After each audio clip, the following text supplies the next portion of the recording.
2025年我们公司上市，最大的挑战肯定是因为我太年轻啊，才20几岁的人一进来，那种老员工可能已经做了10多年了，那也可能会服你讲的东西。我记得当时我跟我的老爸讲，我想要把我们的产品带去 TikTok 卖，在2023年的时候，我爸爸讲什么你知道吗？ TikTok 是上去看小姐姐跳舞的，没有人上去看你卖油的嘛。我就跟他讲，就是因为现在没有人在卖，这个就是一个机会。2023年的时候，那时候我1个月才做了70-80千 business consultant， 就叫我哎呀不要浪费时间啊，在那边 TikTok 那边跳舞，哇，我听了我很骚哦，我讲我一定要做给你看，我打你的脸。我真的是到半夜到晚上，我都还在学怎样做短视频，去看很多短视频，然后去学别人怎样做直播。今天我从一个月70-80千，到现在1个月我做500千，整个公司最赚钱。然后我的 consultant 现在跟我讲什么？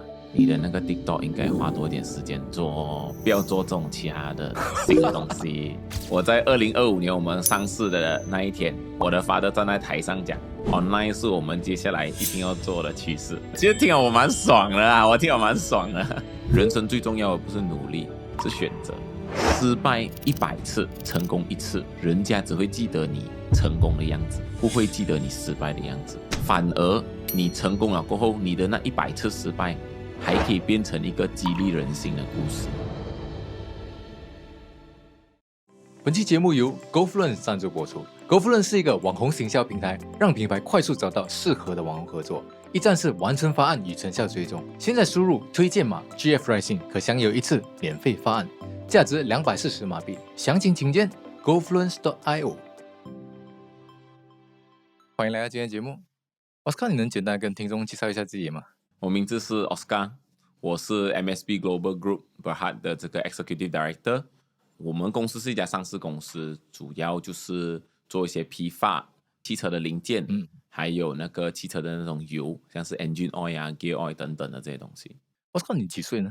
我今年28岁，97年了。28岁，对，很年轻。Oscar，像你28岁就带领公司去上市了，会不会经常听到有人讲，Oscar 你很年轻，你是不是靠家里上位这样子的话，会不会有？很多。其实我跟你讲，我听过像是有人讲我含着金汤匙出世，有人讲你是个富二代，最难听的有人讲我是一个 lucky sperm。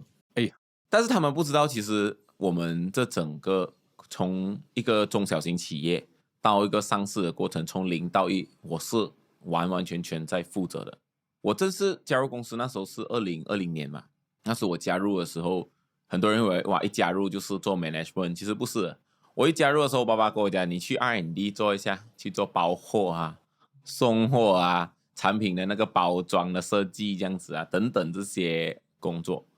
然后那时候一进工的时候，薪水2000多块吧，不是一进来就很高兴了，从底做起了。对对对，然后在2021年的时候，我还记得就是说，我爸爸跟我讲，他公司想要上市，但是他跟我讲，可能他的年龄已经差不多60岁了，那个时候，他就跟我讲，那从0到1整个上市的路程，你去负责咯。你去请专业的律师，请专业的那种 researcher、banker， 全部去 support 你 but 你一定要全权去负责。我就说好，那时候2021年我才几岁，24-25岁吧，24-25岁这样子，我就讲让我 try 一下。那是一开始也是傻傻的，但是从0到1，从2021年开始做到2025年我们正式上市，我是那个全权负责的人。那我是正式被 appoint 为 director， 其实是在2024年，我不是一开始就做了。然后当时我做 director 的时候，我懂完所有公司的东西，因为我又 go through sales， 又 go through marketing， 又 go through R&D， 然后我还 go through business development， 然后过后我才做这个 director。所以整个公司我是可以讲是我是那个最了解的人。所以在2025年我们公司上市，我做这个执行董事的这个职位，我全公司没有人敢讲任何东西，因为他们知道我是真的懂东西的。我不是一个因为我是老板的儿子我坐在这里，我是因为我是全公司最了解我们公司的人，所以我坐在这里。对，了解所有运作过程。对，我了解所有的运作过程，了解我们公司未来的方向，了解我们公司过去的发展等等。对，那 Oscar， 我们聊一聊 MSB Global。MSB 是你的父亲创办的吗？对吗？嗯，是到现在大概多少年了呢？这个公司目前为止已经创立了30年了。我爸爸是在1995年的时候创办这个公司，那个时候还是一个 sole proprietorship， 到现在2025年，我们从一个小小的 sole proprietor 走到今天成为一个上市公司，是花了30年的时间。刚才你前面提到嘛，你们公司做汽车配件啊、engine oil 那一些，其实你们 serve 的市场和客户是哪一些呢？我们最主要做的客户是批发商，那种零件的批发商，还有一些修理厂，像是 service center 啊、workshop 等等的。那除此之外，我们也是有在 online 开始卖自己的油，像是 TikTok。那这个是我自己带进来的，我就想要把我们产品多一个 multiple channel， 所以我就把它放去 online， 像是 TikTok 啊、Shopee 啦，找它去进行一个销售这样子。哇，特别这个的部分，等一下我们再聊。可以啊，没问题。刚才你提到你2020年加入公司，2021开始去接班这个任务了。那个时候你接手公司是怎样的一个状态呢？那个时候很杂很杂。我2020年 join 的时候，我敢讲那个公司真的是那种传统中小型企业，那种整个 store 很乱啊，然后人也很杂，然后做东西全部都是一个人要做很多的，就是包干料，全部人要做包干料的工啊。所以当时一进来的时候，真的就是这样子的状况。到现在，我们从一个这样子的公司变去一个 corporate， 我们中间的转型其实是花了很多的精力跟时间去做了。这样子到现在为止啊，现在的规模大概会是怎样呢？我们现在公司上下接近100个人吧，差不多。以前在还没有上市之前，差不多40-50个人。翻来倍。对，因为我们现在主要的人加在是那种专业人士，像是专业的 accountant 啊，我们专业的这种 marketing team 啊，然后专业的这种 sales team 啊，然后全部都organize 比较好一点。你刚才说你刚进去公司要去转型的时候公司是很传统啊，很多东西很乱啊，整个一个人的包干料这样子。这样那个时候你觉得啦，最大的挑战是什么？最大的挑战肯定是因为我太年轻啊，才20几岁的人一进来，那种老员工可能已经做了10多年了，那也可能会服你讲的东西。我还记得有一次就是说，我想要把我的产品带去 online 销售，当时我其实是有跟我的一些老员工啊，然后跟我的老板，就是我的老爸，我跟他开会了，我讲说，我觉得现在 online 是一个 trend，我们应该要做。他们就讲什么，没有人会来 online 买 spare parts 啊，没有人会来 online 买油的啦，这种东西都是去车厂修的嘛。然后我的那种 manager 全部都是泼冷水，就讲什么，这个想法不切实际。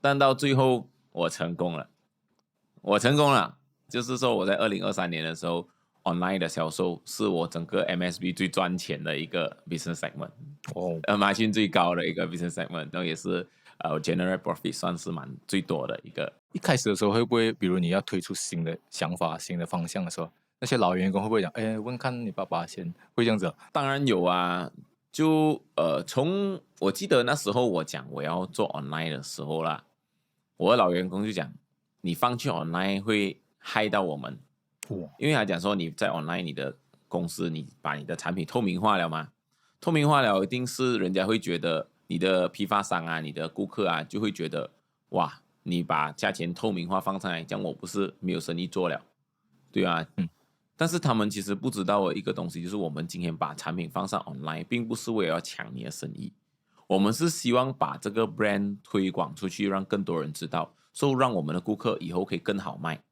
其实这个是我的初衷嘛。可是可能我的老员工也好，还有一些我们的顾客也好，他们不了解，他们以为我们是要抢他生意，但其实不是的。像我记得当时我跟我的老爸讲，我想要把我们的产品带去 TikTok 卖，在2023年的时候，我爸爸讲什么你知道吗？他讲 TikTok 是上去看小姐姐跳舞的，没有人上去看你卖油的嘛。我就跟他讲，就是因为现在没有人在卖，这个就是一个机会。我们进去，我们是第一个卖的，我们卖的好，我们是第一个成功。make sense。对，然后那时候我爸爸其实一开始就不要啦，麻烦。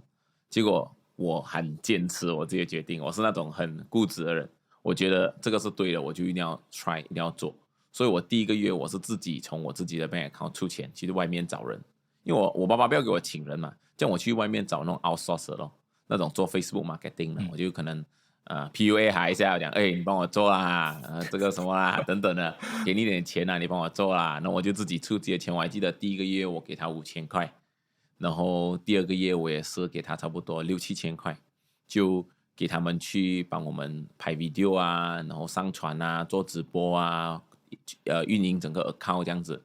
那我自己也花了一点钱去上课，去学关于这个短视频的这些东西，就这样子我做成功了。其实一开始做那个反应怎样？我第一个月就回本了，因为当时我想要轻资产嘛，我才花5000块我的 cost， 然后我又是卖自己家里的 product， 所以我第一个月就回本了。第二个月profit 已经开始出来了，然后我的 father 讲，好像是真的可以做我，不然这样以后这些东西我 claim back 回给你啦。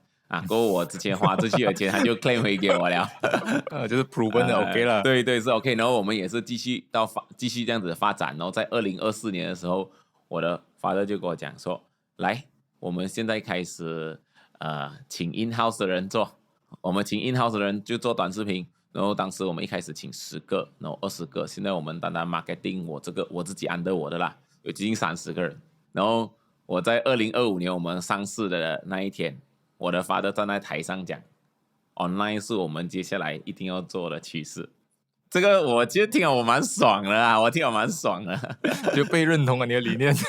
也不是这样被认同，我是讲你看不相信我是吗？对对对，我这个转变也是很大啊。刚才你提了2个很好的 point， 第一个就是when 没有人做的时候，不代表这个东西不能做，反而是可能是一个机会进去啊，就我们先占据一个 top of mind。对对对，第二个是好像你的老员工可能提到，这样子会不会是跟其实你们的代理去抢生意？你们其实是做这教育市场嘛，教育市场 awareness，反而我们讲 to C 的群众他们看到，可能他自己去店找，我们看有没有这个 brand。对，其实我们就先讲 about 这个我们做 online 啊。其实当时我在做 online 的时候，2021年的时候啦，我才真正想要开始做 online， 那时候我就开始做一点了。然后在2023年的时候越做越成功，然后2024年才成功。我2021年的时候，我的油啦，我的1年的 revenue 才差不多9个 million，然后结果我在2023年我开始做 online 过后，我的那个 revenue 直接翻倍，从9个 million 去到20个 million， 真的是20个 million， 差不多100% 的增长，你知道吗？然后这个大部分的那个提升并不是从 online 这个 segment 提升，而是我的 offline 我的批发那边也跟着提升了。这就证明到就是说我在做 online 我在做 branding 的同时，我也帮助到了我的顾客提升他的销量，所以这个是有一个 proven 的一个 number 的。所以市场上其实他们如果是走这代理模式，他们其实可以去跨越去教育那个市场。对对对对，没有错没有错。那么 Oscar 到现在你们团队概念其实是大概100个人左右嘛。好吧 profit 来说呢？如果based on我们2024年的这个 annual report 来看，我们的 profit before co-tax 啦，大概是 8 figures。这样其实我想跟你了解一下，你们的商业模式其实是怎样的呢？我们的商业其实最主要还是以批发为主，就是我们的 team 是在 JB 是一个 warehouse 啊，然后还有 R&D 都在 JB， 主要就是 store 货。那我的 KL 就是 sales center。OK， 对，我的 KL 全部都是我的 sales person 啊，都会在 KL 聚集在这边。所以我们的商业模式就是还是属于比较传统，就是sales person 出去外面找批发商，然后我们对那种比较大组的那种批发商，就是我自己或者是我们的 key senior management 直接去对接，这些是我们比较 general 的一个销售方式。那同时我们也是有一个 team 就是做 online 的，online marketing 的，就是说去帮这个。一开始我们公司10个人的时候，我做这个 online marketing 就是自己做 marketing， 然后把产品卖出去。现在我 expand 到30个人，你会很好奇，怎么你要 expand 到30个人？你是不是 online 越做越大？那其实不是，因为我 expand 到30个人，我是在帮我的顾客做 marketing。所以你想一下，那种车厂的安哥那种 workshop 啊，他那里会做 marketing， 那里会做 online， 对吗？那种安哥比较年长了，所以我们就是看到了这个趋势。我们觉得我们可以帮助到我们的顾客，所以我就请人去帮助我的顾客做 marketing。你跟我买产品，我帮你做 marketing， 因为我们相信一个东西，今天你想要从你的顾客身上赚到钱，那他一定口袋想要有钱，所以我们先帮我们顾客赚钱，他自然也会让我们赚钱，这是我的理念。也是更好啊，帮他赚钱，他自然就会帮你赚钱。对，没有错。这样我是看，其实 MSB 你们的定位，你的品牌定位是这样的，比如说你希望消费者或者客户啊，他们怎样去看待你们？我们的定位其实是属于比较中低端的，因为像是马来西亚，不是每个人都叫 BMW、Mercedes 的啊。你看小红书，当然全部人是这样啦。把真实情况来讲，most of the people 还是属于驾国产车跟日本车的。然后我们的定位的价钱其实会比较中端或者是低端，然后我们的质量其实是给予高端的质量。为什么我要这样子做呢？是因为像我爸爸当时在95年的时候，他创立这家公司。他创立的原因就是说，他看到太多人要 service 车的时候，会觉得很压力，因为 service 车很贵。以前每次 service 车很贵啊，因为以前是没有像现在这样多 brand 的，以前就是只有原装罢了。所以你要换原装又很贵很贵。当时我爸爸就讲，我创立这个 MSB， 我要让这些 M40、B40 的人去修车没有压力，这是他创业的初衷。所以到今天为止 ，MSB 我们到上市了，我们都没有把价钱抬起来，我们还是一样走中端、低端的这个市场。原因就是我们做生意的理念，我们想要让顾客在修车也好、service 车也好没有压力，这就是我们想要的样子。这个初衷很好，很多人他们做到，可能他觉得，哎，maybe 我要抬高价钱了，有些什么 monopolize 嘛，保持是初衷，那一个创办的初衷，到现在30年，这个就很难得了。对，特别是像现在的年轻人，你看，有时一些年轻人薪水2000多块，你去 service 这车，可能有一点东西坏一下，就要换整千块，所以你哪里可能有这样多钱去做这个 service？所以，所以我们 provide 产品，就是说你用我的产品你也安心，你不用担心我 quality 不好，那我的价钱又是一个很 affordable 的一个价钱，那我们的 online 又教育你怎样去选对的产品给你的车，不要踩坑。就通过这样子 build 一个 ecosystem， 然后去降低他们的那个 service 的那个成本，这是我们整个公司的初衷啦。你们刚才提到的 TikTok 的部分，其实我看到你们有很多的直播主那些是网红来是吗？不是，其实像我公司目前有差不多5个直播主，但其实他们都是素人来的。对，有其中一个人，他以前是一个家庭主妇，她是完全是没有任何的直播经验的。然后她是因为她老公不给她做工，可是她自己在家又很无聊，她就想要找一个 part time。所以当时她来到我这里的时候，我就说：“那你一天做4-5个小时就好，你来做直播，我教你。”她一开始进来的时候她连那个 engine oil 是倒在哪里的都不知道，你知道吗？OK，然后我就真的是自己做直播给她看，然后我叫她跟在我旁边，她学，她跟着我学。然后学了过后，现在他很厉害哦，比我还厉害。有时候他讲：“哎，老板，你讲错了他比我还厉害，你知道吗？”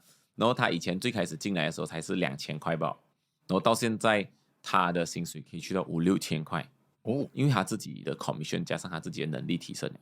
另外一个我觉得更值得分享，她是一个单亲妈妈，就是她老公走掉了，然后把孩子丢给她，她要顾孩子，然后又没有钱所以当时他就来到我们公司找到了我，那我就说，你来 try 一下咯，你来直播，你来 try 一下，一样也是我教他，我就要跟在我旁边，我一步一步去教他怎样去做这个直播。到现在，他不但把他孩子养得很好，供他上学，供他补习，他还最近买了一辆 Honda City， 你知道吗？而且是 RS 最高 spec 那个不是低 spec 的，你知道吗？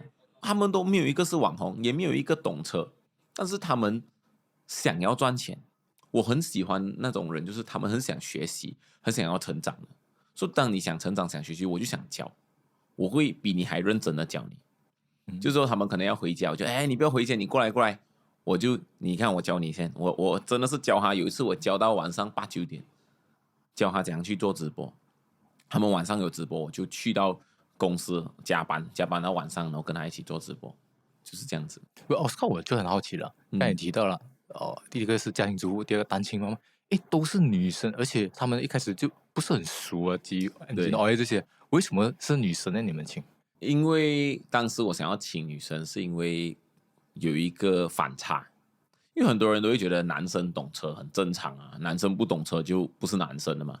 但当我请一个女生进来，那个女生在跟你讲车的东西，你就觉得哇，特别嘞，怎么这个女生她懂这样多车的东西？啊，当时我就是想要 create 一个反差，所以我就专门请女生的这个直播主来做。所以效果就很如你效所料。果蛮好的，我的女生的直播主普遍都是比我男生的直播主还要做得好。OK，而且消费群都是男生啊。对对，像 Oscar 像你提到你是90后97对97 97年，所以你在 MSP of course 你已经带领公司可以去到上市阶段。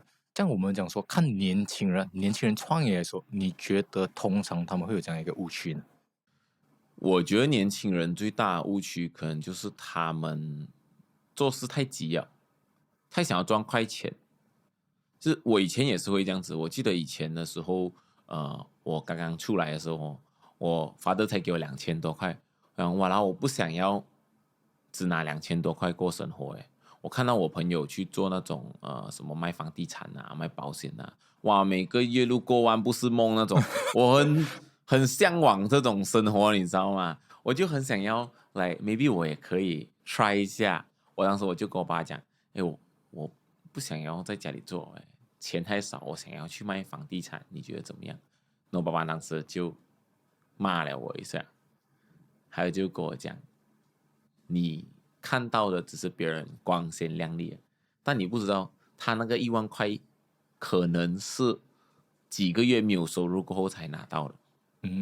所以当时我就觉得这可能没，到了今天我才 relate 回他讲过话，我才明白，幸好当时我没有只是想要赚快钱，我就去跑房地产啊，跑保险啊，跑那种什么外汇啊、forex 啊等等的，我是一步一脚印去做，然后一步一步去提升我自己，到现在我能够做到这个位置，其实我爸爸影响我很大。如果当时没有他这句话，可能我就走偏了。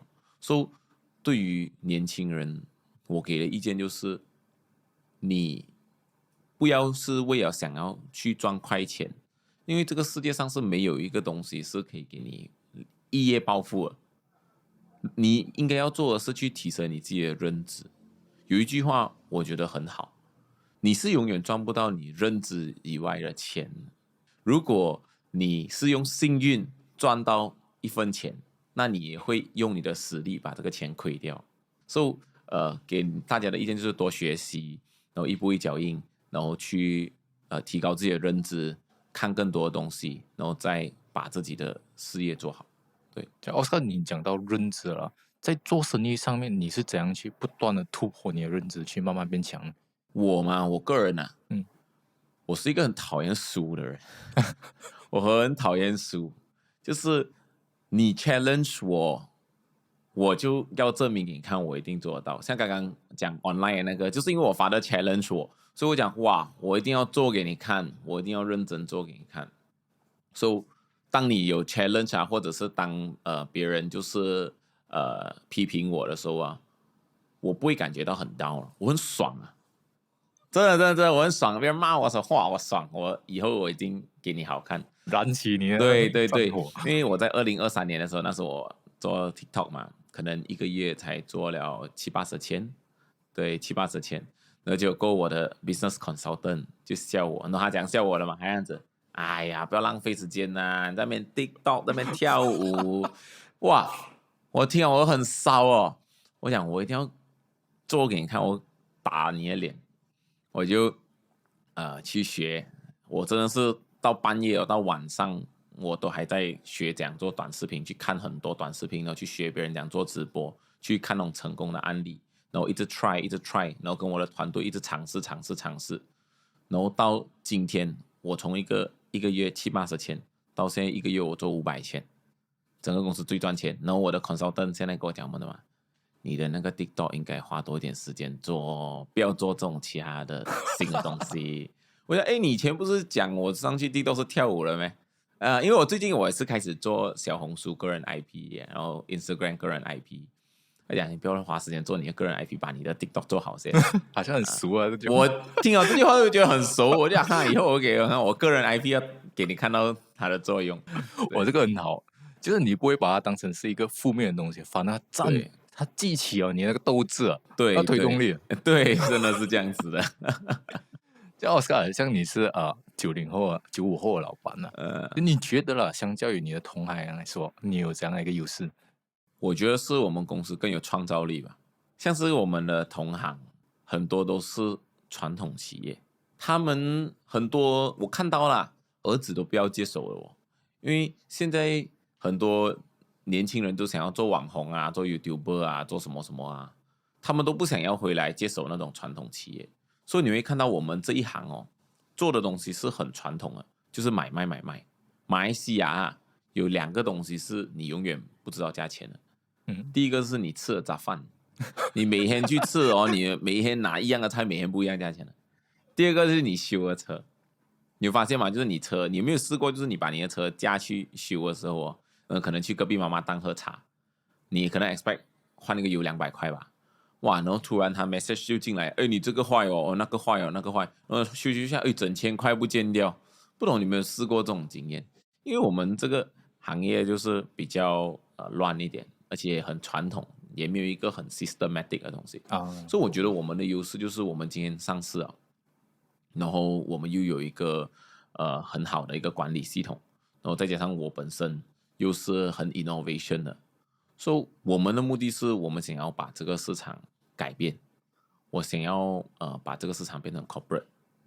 你想想看，就是 DIY 为什么成功？DIY 它是把一个五金店变成一个 corporate business 嘛，99它是把一个 convenience store 变成一个 corporate business， 然后 Grab Car 它是把 taxi 这个和最不透明价钱的一个行业变成一个 corporate business 嘛。那我们 MSB 我们今天上市了，我们就是要把这个 service industry 变成一个 corporate business。这就是我觉得我们同行最大的优势，因为我们上市，我们有 capital， 我们有管理的人才，我们又有自己很足够的货源，所以我相信我们是可以改变这个市场的。就你提到一点是说，在于传统生意上很多企二代可能他们不想要接受，或者有一些了，可能他接受，他可能在传承上会遇到一些困难你觉得通常企二代会面临这样一个困境呢？我觉得2代面临最大的困境就是跟你的 father 的摩擦，一定是这样的，很正常。其实我跟我爸照3餐吵架了，我妹妹都会讲我妹妹讲，哎，跟哥哥还有爸爸出来吃饭很闲的啦，每天要听他们在那边吵架，很正常的。其实，但是有很多2代哦，他们就是很烦，会觉得哇，一直要跟他吵架很烦。所以我不想要进来，我不想被 control， 我想要放飞，我想要做自己想要做的东西。所以这是为什么很多企二代他们都不想要接手的原因。但是我给予的意见就是，你也可以想要做网红啊，你也可以想要做 YouTube 啊。以前我也是很想要做网红啊，但是我是把这个网红这个东西跟我的传统 business 结合，我把我的这个 business 带进网上。所以给予年轻人的意见是，并不是这个公司你不喜欢你就不要接手，而是你应该接手，把这个公司变成你喜欢的样子。这个很好，这个很好。在这个改变的过程中，肯定会有摩擦啦。摩擦是很正常的。我讲实话，如果你跟你的 father 没有吵架，你们不会进步。就像如果今天2个人谈恋爱，你们2个人从来没有吵过架，你觉得这个感情会稳吗？不稳的嘛，对吧？吵架是给你们感情越来越稳了。生意也一样，你跟你的上一代吵架，跟你的 father 摩擦磨合，这是给你们2个更了解彼此。我跟我爸爸照3餐吵到现在，他很相信我了，因为他知道我做的决定是为公司好了。所以这个就是我们吵架所换来的东西。可能可以另外一个说法啦，交换意见大家互相 align 一下。对对对，因为毕竟我们讲企二代了，上一代来说，他可能他不大了解现在新的一代的玩法做事，然后新的一代可能觉得，哎呀，上一代又好像有个代沟这样子。对，其实大家就是需要坐下来好好的交换意见。真的没有错，但在交换意见的同时，免不了会有一点摩擦。尤其是你想想你的father，他都是从小骂你骂大，他跟你讲话讲起来一定是一点的那个感觉一定会来的哦。对，是正常啦，不要带入情绪啦。所以每次我father骂我的时候，我就左耳进右耳出哦。好像我打个比方，他每天讲这样，你呀、做东西啊，不，你应该不，所以我前面那句我会自动 dead 掉了。我只听到后面那个你应该那个什么说哦，我会参考他后面的那个意见。我通常是这样子啊，然后不要这样在意他讲什么咯。前面也是情绪的表达，后面是 take away 了，对，直接拿去落地执行。对。那 Oscar 在你看来，其实你觉得杠杆这件事情在生意也是一个重要环节。你们在生意里面是怎样去运用杠杆呢？杠杆是一个对于每一个企业来说很重要的。有些公司他们就是通过品牌杠杆，就是可能他借别人的大品牌。有些公司可能是通过平台，像我们就是透过 online 去 promote 我的这个 branding。然后有些人是通过人脉也是一个杠杆。所以其实杠杆有很多，就是看你懂不懂。最重要的其实你人生会发现你有很多杠杆。我讲简单一点，这是一个机会，你人生其实是有很多机会。其实对我来说最重要的是你抓住机会的能力，你有没有办法这个机会来的时候你抓住。 For example， 现在最火的是什么？短视频，对吗？如果你只是每天在家里刷短视频，那这个杠杆再大对你来讲也没有用。但是如果你看到了别人在做短视频，你参与进去，你开始做，像最近那个鸡饭2盘啊，那鸡饭2盘就是做短视频，一直在拍，很坚持的去做，所以他成功。因为他抓住了这个杠杆，所以他现在整个知名度翻倍，然后也有很多人找他合作。对，所以重点呢并不是这个杠杆，重点是你抓住或者是运用它的能力。这个很好。可能在传统的认知上会觉得，杠杆我一定要有可能资本，我一定要人脉啊，认识很多人。可是在于现在的时代短视频也好 ，online 也好，这些就是你会用的话啦，其实你不一定要很大的资本。对，以前的话可能是很大。你像以前我们要打个广告，就是路牌咯，路牌一个1年几百千，不然就是电视广告，电视广告也是几百千的那种 package， 不是小公司根本不用去想这东西。但今天你要打广告还难咩？你上网随便去拍一个短视频，或者是你自己 create 自己的 KOL， 像我们公司自己 create 我们自己的直播主，这样子就是一个杠杆了。所以我觉得那个门槛已经越来越低了，只是看你要不要做，看你能不能坚持做下去。我觉得这是最重要的。Oscar，我们聊一聊一些关于你个人的啦。就是你认为compare to 同龄人来说，你觉得你在思维上跟他们有什么不同吗？其实不排除我生在一个做生意的家庭了。我觉得其实人生最重要的不是努力，是选择。这是我个人的一个领悟。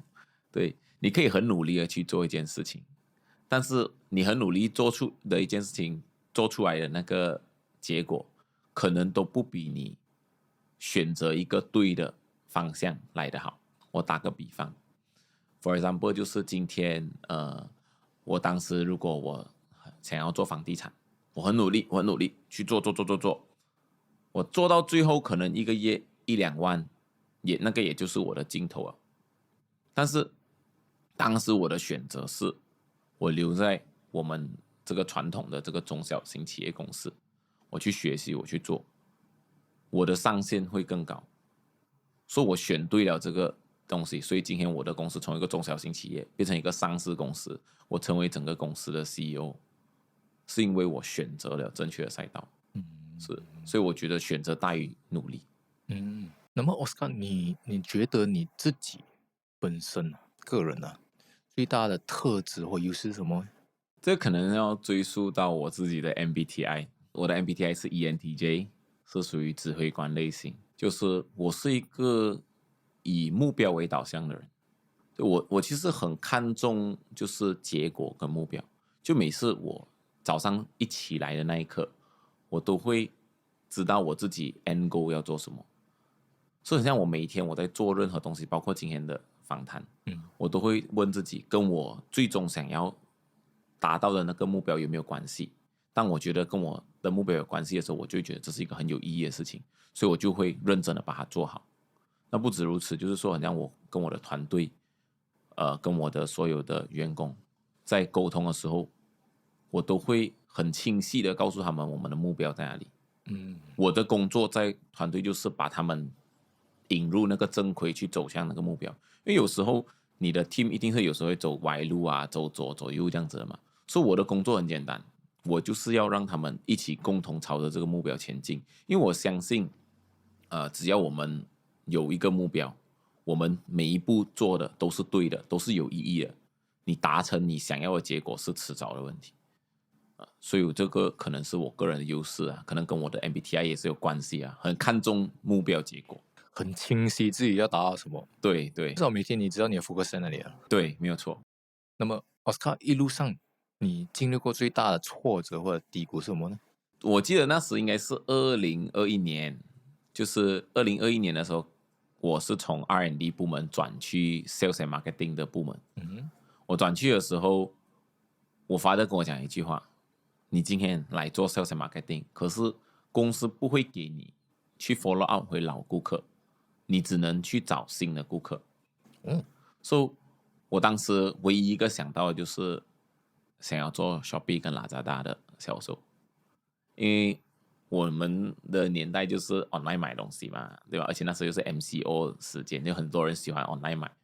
我去做 Shopee Lazada 咯。之后一开始做的时候，我father就给我2个助手，我们就3个人去做。然后可能一开始做的时候，一天1-2个包裹，然后是自己驾车去送啊，驾车去 drop by 那种 JNT 呢。你自己去送？真的是我自己去送啊，可能我跟我的一个助手一起去送啊，drop by 啊，去吃个午餐这样子。对，然后慢慢的变成10多个包裹，然后变成20个包裹啊。但是这样子做下来做1年啊，我们才3个员工，没有赚钱，还在亏钱。当时我就想要放弃，因为我觉得是不是我的做法真的错了，还是我本身就不是这种做 marketing 的那个料。然后当时在我面临很大挫折的时候，我就有遇到了一个贵人，他是我一个老师啦，就是那种 guru 啦，但是他不是马来西亚的。他跟我讲一句话，他说：为什么我们要害怕失败？你失败了，你重新再站起来就好。你看那种大企业家，马云也好，雷军也好，有哪一个没有失败过？就连这样强的企业家都有失败，那为什么你会害怕失败？所以他这一句跟我讲的时候，我就哇，好像是真的。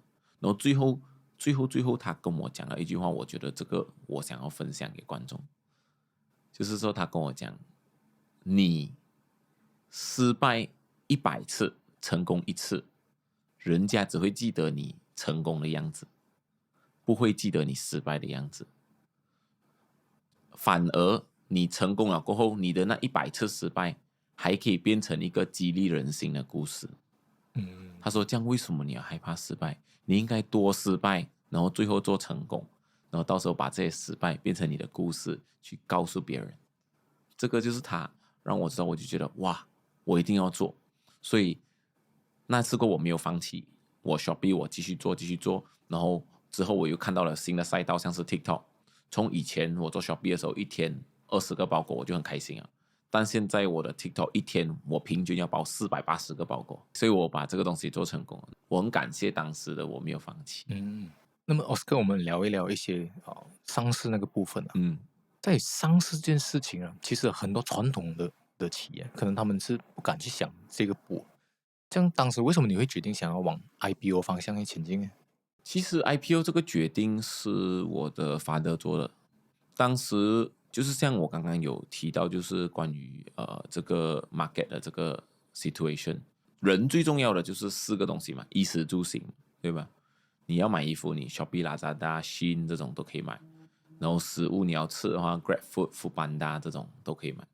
然后住 Booking.com 啊，什么等等的 apps。然后行的话，你要叫车，你可以叫 Grab；你要送货，你可以叫 Lalamove。可是你有没有想过，我们马来西亚3000多万车要 service 的，那 service 你要找谁？现在的年轻人，他们要 service 车的时候，第一个电话不是打给 service center， 是打给他爸爸。对，真的，你可以问一下周围的年轻人。所以当时我的 father 就是看到了这个东西，他觉得这一个领域里面没有人把这个 corporate business 做好，所以我们 MSB 要改变它。所以我们当时决定 IPO， 决定上市，就是因为我们要改变这个市场。所以今天我们做到了，我们也相信接下来离我们的目标也不远。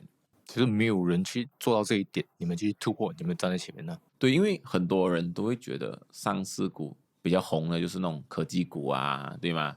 不然就是那种什么最近那种什么 coin 啊等等的东西。但他们会觉得我们这种汽车配件的行业是一个传统 business， 没有人要看的。但我想要讲的就是，这个行业其实是很大的，是很有 potential 的。如果我们把这个做好了，我们就会成为 maybe 下一个99，就是那个把 convenience store 变成 corporate 的男人。我们有可能会成为下一个把这个 service industry 变成 corporate 的公司。这个其实很好，因为很多市场啊，大众去追崇的一些都还是你提到科技股啊那些。对，市场上其实有很多人家没有去注意到，很赚钱或者很 potential 可以转变改革变去下一个 unicorn 的这个方向了。因为传统嘛，传统就大家比较保守嘛，就代表有没有人 stand out， 谁 stand out 咯？比如讲汽车这个行业或者是配件这个行业，谁 stand out？所以这个可能在市场的角度来讲，有一些 boring 的 business 啊，就是好像没有什么炒作这样子这些其实是很 potential。对，没有错。而且还有一个优势是在于传统行业来说，不是这样多企二代是可以做起来，因为他可能中途吵架就放弃了。对对，其实不是讲说他们放弃，而是觉得他们可能在传统行业里面找不到快乐因为现在的人跟以前不一样了嘛。以前的人我们做工是为了生存的，以前是真的有人饿死了，你知道吗？但是现在的人做工是为了快乐，是他们在传统企业里面找不到快乐，所以他们就不要接手。对，那么奥斯卡，我们看现在 MSB Global 上市了嘛？我们讲 connecting the dots 看回去了 ，from high 上来看，你觉得你做这几年以来到上市，你做了最关键、影响最大的决定是什么？我觉得我们做过最关键的决定就是我们没有放弃吧，因为正常来讲，一个上市的阶段大概是3年，3年完成上市。我们其实是2021年做到2025年才上，差不多4年了，我们比别人多了1年的时间。因为中间我们是怎样都好，我们是那种很传统的企业，所以我们想要从一个传统企业转型去一个大企业，我们挑战很大，我们要花很多钱，真的要花很多钱来做。所以当时我们都已经花了整100多万了，然后过后还看不到那个成功的那个路，你知道吗？我就有问我的爸爸，我就问他，我们已经花了这样多钱了，我们还要继续 burn 下去这个钱嘛？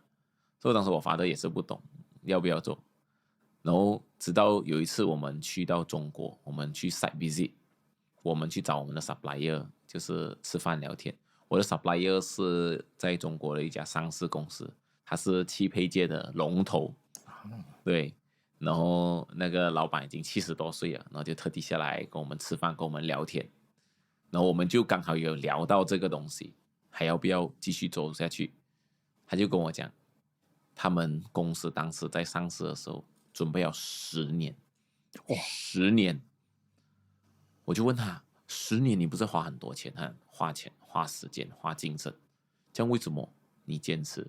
他就跟我讲，不管怎么样，你只要记得3句话。第一个是坚持，你做什么事情，你一定要坚持到底，你不可以放弃。不管怎样，你要上市是你的目标，你就要坚持做到上市为止， 1年、2年、5年、10年做。第二个是什么？不要脸，真的。他讲你都没有成功，你面子不值钱，你脸要来干嘛？你去求人嘛，这个不能帮你去求关系嘛，去找关系去求人帮你嘛，这样子你才能够帮助到你上市嘛。直到像现在，我就是因为不要脸，所以今天我公司上市。我就是因为不要脸，你看我现在是整个汽配界的龙头。他就这样子跟我讲，那我就问他，这样第3点是什么？他跟我讲，坚持不要脸。对，就因为他这句话，我们坚持下去，我们继续 burn 一点钱，继续去做。我们告诉整个公司、整个团队，我们的目标就是上市。然后在2025年敲钟的那一刻，哇，我是很有感慨的，我心里很感动，就很像看到一个孩子长大的感觉。所以我觉得最大的决定就是当时我们没有放弃。对，当时你敲钟那一刻，其实你的心情除了感慨，还有怎样？我很感动，真的，其实当时我敲钟的那一刻，我就等于是把我的心里所有的担心还有压力都放下了，我整个人是很松弛的。但是敲完钟过后的第2天，我又重新起来了，因为我们知道上市并不是结束，它只是一个开始。其实上市对我们来讲就是一个开始吧，我们真正开始要做我们想要做的东西。如果我一味的就是保持在那个欢乐那个舒服的那个状态，我会很难向我们的股东还有投资我们相信我们的人交代。所以第2天的时候，其实我们立刻就开 team meeting， 来我们上市过我们要做什么，我们的方向重新制定，我们要开始做。那么有没有一些习惯你觉得对你帮助很大呢？应该是做 gym 吧，健身嘛。我从19岁就开始去做 gym， 然后做到现在我28岁，已经是9年了，持续9年。就除了 MCO 那段时间以外，其他的都是坚持每个礼拜做 gym 3天。为什么你觉得对你帮助很大？因为其实我以前的时候在中学的那段时间，我是很肥的。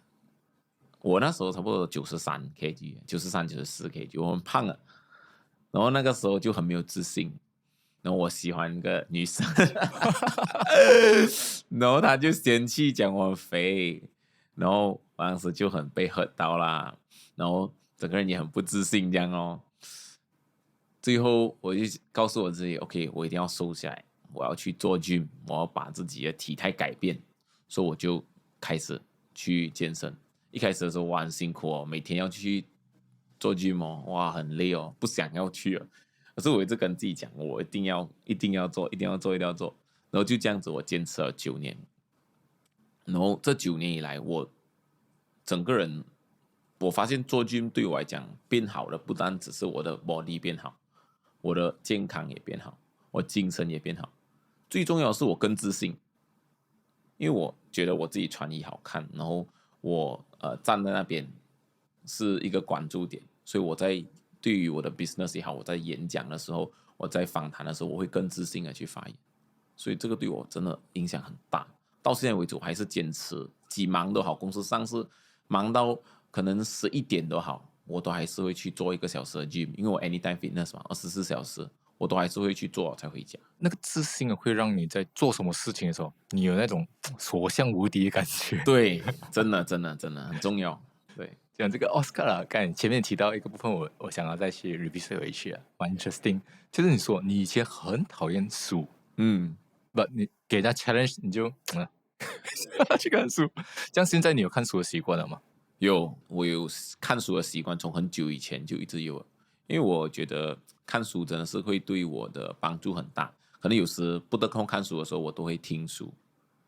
对，我会有那种 ebook， 我会买那种 ebook subscribe 那种1年的，所以我每次Johor JB 一直走嘛，那3个小时多的时间，我就是听书，我就是在听。这有没有哪一些书你觉得特别对你有帮助的吗？其实我看的书很广，就我有看 business 的书，有看 marketing 的书，有看那种个人成长的书。但是对我来讲，最影响最大的是心理学方面的书。就是说，像我们在那种 business and marketing 的书里面，可能当下你在看的时候，你会很震撼，哇，原来还可以这样子的做生意手法。但是你的那个震撼就只是在当下，可能你之后就会慢慢的淡忘了。但是当我在读心理学的书的时候，像是尤其是我们压力很大嘛，我们工作压力很大，我在读心理学的时候，我是觉得我是真正有被治愈到了，我真的是有被治疗到了，而且这个治疗并不是一下子，它是永久的。像是我很喜欢一本书，是阿德勒《被讨厌的勇气》。就当时我在读这本书的时候，它里面有一句话，就是说，情绪不是别人给你的，是你自己给自己。所以以前我会很在意别人骂我，就是别人就是可能讲我肥啊还是什么，我就很生气，我就很伤心。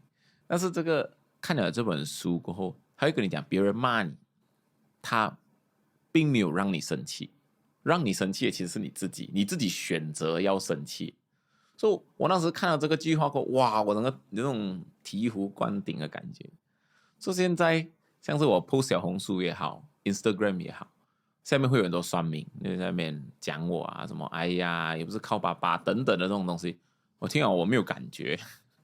对，我觉得对于我当时看这本书是真的是会影响我终身，所以我现在内心比同龄人强大，我觉得也关系到就是我喜欢看这种心理学的书是有很大关系的。哦，那个知识很好哦。生气是你的决定，你的反应，你的 reaction，你的 reaction 就表示了你的涵养。对对，你前面有提到一些很好的一些 advice 啊，比如你去中国那时候遇到那个龙头大哥给你们的 advice，或者是在一些书本能看到一些很好的建议。那么你觉得你有没有某一个建议啊，是对你影响最深的吗？有这个建议是我爸爸给我的。我个性就是很怕输，很讨厌输嘛，所以有时候我会太想要证明我自己。就像当时我们在listing 的时候哦，我就全部东西就包着自己做，然后太多东西做，然后又很压力，然后又做到两头不到岸这样子，然后就做到不是很情绪也不是很好。然后刚好那一天晚上的时候，就我跟我爸爸就驾车从 KL 回 JB，我还记得那是晚上的时候，很迟了。我跟我爸爸很少两个人聊天，就那一天晚上在车上，我们两个人我们聊了很多，男人跟男人的交流这种。他就讲，我觉得你太把东西全部揽在自己的身上了，你把所有的东西承担在你的身上，你只是一个高级的打工人，你不是一个领导者。真正的领导者应该是要把你的承担的责任跟你团队的利益绑在一起，这样子你不但自己一个人成长，你的团队也会成长，然后你的公司才会越变越好。就是因为他给了我这个意见，现在我每一次当我有遇到问题的时候，我不会一个人去承担，我会跟我的整个 team 去讨论，我会让我的 team 去负责，然后去做，然后我在旁边 monitor 给意见，然后真正遇到不行了，我再去找我的 father。就因为这样子，我发现我的周围的人都跟我一起成长，然后整个公司的氛围越来越好。我觉得这个真的是对我帮助很大。很好，这个 man s t o p 啊，这样子。嗯因为 sometimes 这样子，我们讲可能是一些 difficult 的一个 conversation 啊，嗯大家聊了过后啊，好像突破了一些东西。对对对，因为我爸爸每天跟我讲话，不是骂我啊，就是讲我啊，很少会跟我讲这样多。感性的东西。对对对，那么从你的观察来看呢，你觉得在马来西亚大环境啊，接下来2-3年有没有哪一些市场缺口？比如让年轻人他要创业，他可以去注意什么吗？其实我老实讲一句话啦，接下来的市场缺口跟年轻人是没有关系的。你看啊，接下来的市场缺口，人工智能、data center、电车，对吧？新能源这些东西，年轻人根本不可能投入这些行业，这是要重投资、重资本的行业，你懂吗？所以，对于年轻人来讲，我觉得你首要考量的一定是轻资产。如果你一开始创业的时候，你就要重投入，你只会给你造成很多风险吧。因为你要知道一个东西，就是创业没有100%成功，可创业只有10%的机会会成功，所以你要先预好你会失败10次。如果你想一下，你每一次你都是重投入的话，你怎样有那个能力，怎样有那个钱去失败10次？所以轻资产的好处是什么？你失败了，你可以再重新来过；失败了，你又可以再重新来过。所以你的不管什么商业风口都好，老实说一句，都跟年轻人没有太大关系。但是唯一一个有关系的是什么？我觉得就是对于年轻人有关系的就是他们的心态，能不能摆正心态去创业。其实做任何的事情，最好是带 back to 衣食住行，因为从古至今，衣食住行这4个东西是永远不会改变的。所以，如果你真的是想要创业，尽量是往衣食住行这方面去发展。可能你会讲衣服很多人做，食物 cafe 很多人做，没有错，很多人做，但是他永远不会死啊，他这个决定永远不会错啊。万一今天拿太多钱去投入 data center 人工智能，万一有一天它被取代了怎么办？你的投入就没有了。所以我给他们的建议一定是这样子：第一是衣食住行，第二是轻资产。所以你要创业，你尽量是走回衣食住行。为什么我会这样子讲？因为衣食住行的体量一定比较大。我打个比方，今天你去做一个 niche market，我们就讲做手工艺品，好吗？手工艺品，你做到整个马来西亚手工艺品 No.1 了，你可能也就做一年100万，已经是 max 了，没有什么人会买手工艺品。但是今天如果你做一个，我打个比方，可能卖一个白色 T 恤 ，OK， 卖白色 T 恤很广的东西吧。你卖白色 T 恤，你可能在马来西亚卖到普通，就是很普通。但是你要做100万是很容易，因为最普通的你要做100万也很容易。但你在这个手工艺品要做到最强的很难呢。所以你在选择赛道的时候要很重要，你一定要选一个大的赛道，选一个有需求量的赛道，这个是我给的建议。而且 Oscar， 我觉得你提到很好一点是，当年轻人，尤其是刚出来他要去创业的时候，前面几次很可能是 fail 了。而当你去做的时候，轻资产是，就是你有这样的心理准备，不是讲你要去 fail 了，不，你有心理准备，你 fail，你还可以东山再起。对，你其实人都是这样的嘛，你不可能会一帆风顺的，没有人是一帆风顺的，所以你要告诉自己，就是说我失败了，再重新来过。只要我还没有死，我就一直重新来过，这样成功是迟早的。那我们再打一个比方讲，就讲回那个鸡饭2盘嘛。如果你有注意看那个鸡饭2盘的 video， 他不是因为拍了这个鸡饭就包人的嘛？你去刷回他下面，他拍了很多 video， 他拍了几百个 video， 他就是刚好那个时候爆，然后他才红。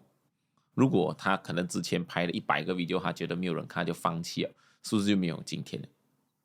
一样啊，你会失败很多次，但当你成功的时候，人家只记得你的成功。那么最后了，有些年轻人可能他现在正站在于一个人生十字路口了，面临着人生重要的抉择。那么你有什么话想要对他们说吗？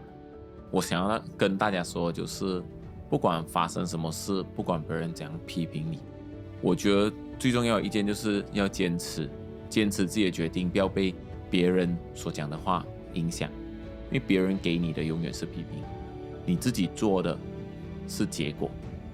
你做事情成功了，大家会为你鼓掌，可是如果你失败了，你自己要承担。所以不要害怕失败，敢敢做。